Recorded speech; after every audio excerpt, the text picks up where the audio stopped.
We can just work with a pressure group. We can ask them, we can write them, and on your behalf, and also we can talk to the local chairman and members and MPs as well. And we to advocacy সরকারি দিতে হবে teacher দেবাই কিন্তু parents এবং যারা আমরা আসি pressure group হিসাবে আমরা কিন্তু কাজ করতে পারি। আর তারপরে আমরা চাইছিলাম যে এই শিক্ষা অফিসে আসুক এবং ইলেক্টেড মেম্বার্সরা চেয়ারম্যানরা আমরা আসুক। আমার মনে হয় না কোনো মেম্বার আসেন সবাইকে দাওয়াত দেওয়া হয়েছে, কেউ কেউ আসেন না, কিন্তু it is there responsibility. It is their responsibility. They are the elected member. They should go and visit the schools and see themselves and try to help and make better communication with the parents. বুঝলেন? আমি আপনাদেরকে একটা suggestion করবো, আপনাদের পয়েন্টের মনটাকে বলে দিই একটু। আমরা চিন্তা করে দেখবেন যে প্যারেন্টস মিটিংই করতে পারেন প্রতি মাসে একদিন, বুঝলেন, বা প্যারেন্টস ডে এর মধ্যে প্যারেন্টস আসতে হবে।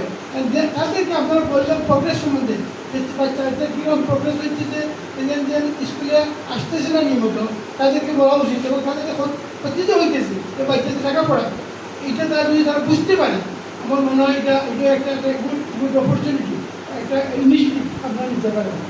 আর এই যে মেম্বার চেয়ারম্যান নিশ্চয়ই ওরা কিছু এনকারেজ করতে পারে বিভিন্ন উপায়ে। এই দুইটার সঙ্গে আমি উত্তর দিতে চাই, কিন্তু আমি শিক্ষা অফিসটি কাউকে আনতে পারি নাই, তাদের টাইম নাই। তারপরে সকল কাউন্সিলর আমি ইনভাইট করছি, কিন্তু